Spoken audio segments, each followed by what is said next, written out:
A lot of people ask me how I'm living the life that I'm living. Now that I don't have a job or I don't have a business, how am I living a comfortable life? And lots of people have also wondered about this because they don't have, the courage to ask me directly. No, I don't do anything unethical. I don't do things that don't align with God. I uh, I have been a celibate for the last 2 years, and I choose to remain until you know I get married.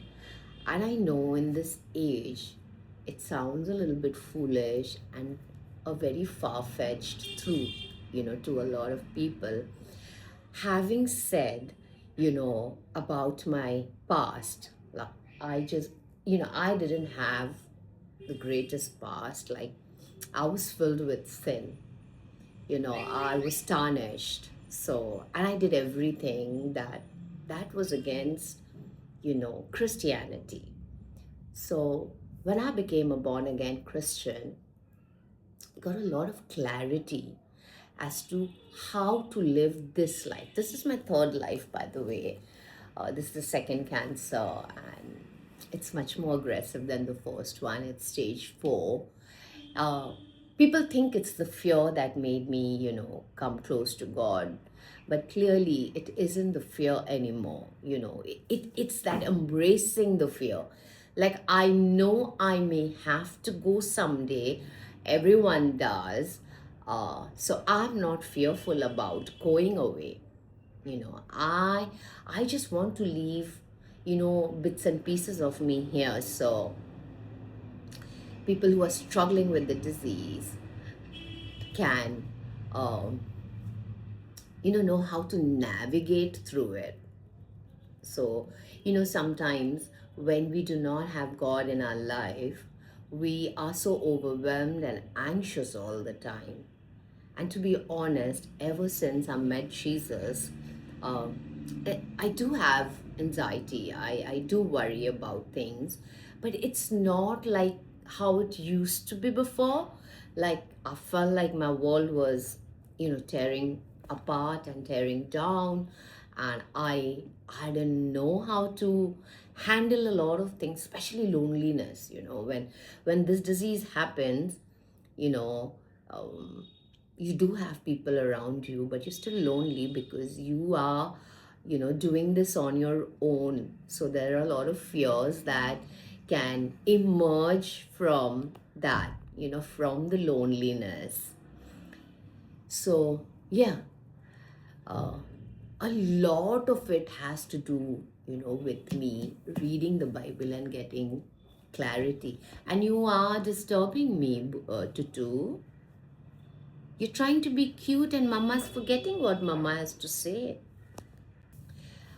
So every time I'm overwhelmed and, I don't know what to do, I feel lucky that, I live a comfortable life without holding a job or without holding, having a business. I've just gotten into content creation, and the resources are slow, but it is happening. And I know it will happen because this is the plan God gave me.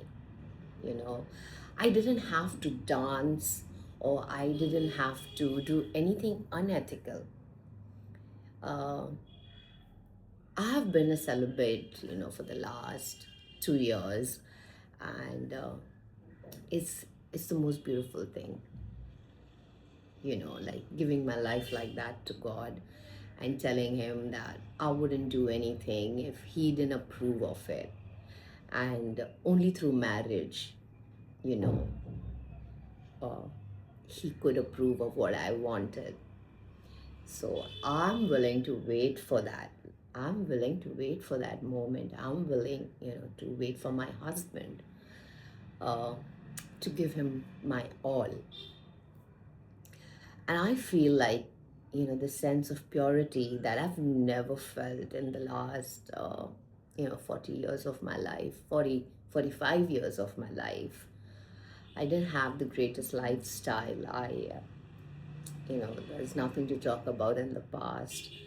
I was living in sin for so many years, and God just chose a sinner like me to talk about Him, to tell people that He is alive, He is present.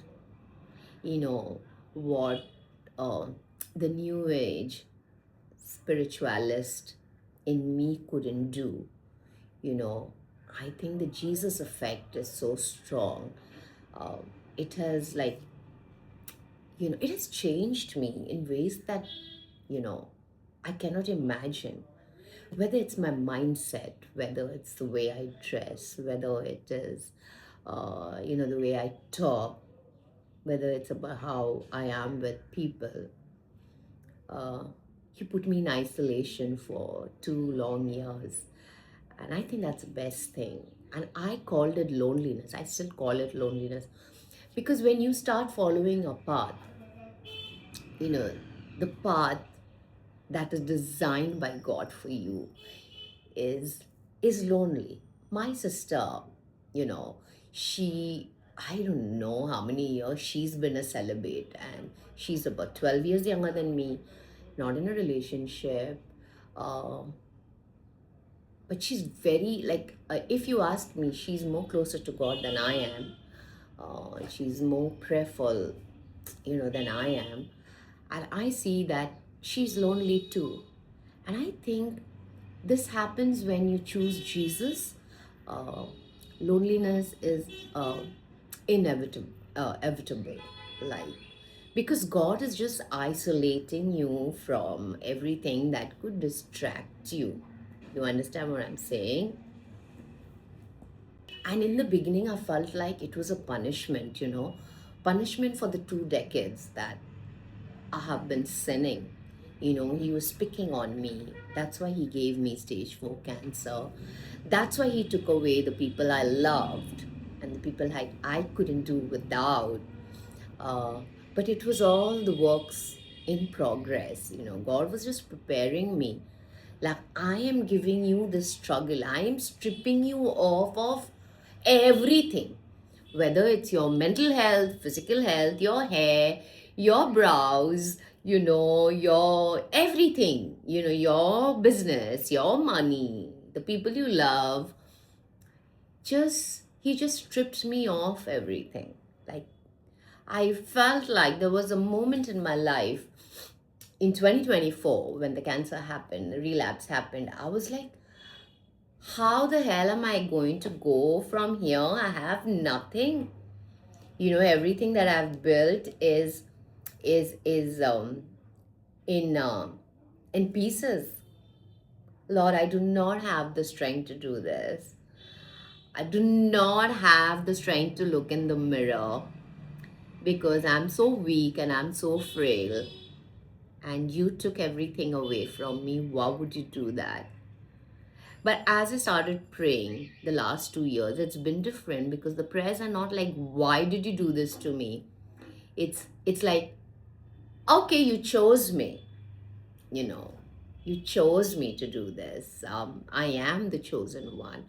When I started feeling lucky that I was chosen to suffer, I felt like in my head that I was helping him to carry the cross. And when I started to think that way, that it is not my suffering, you know that uh, that is bringing me down, or that is making me sad. It was uplifting me. My suffering was uplifting me. My suffering made me feel like I was, participating in the suffering of the Lord. When I started to think like that, my whole life changed. And when you're a Christian, and when you're fearful of God, not in a bad way, you're just fearful you know, he's watching me, so I don't want to do this, because there are consequences of whatever we do, whether good or bad.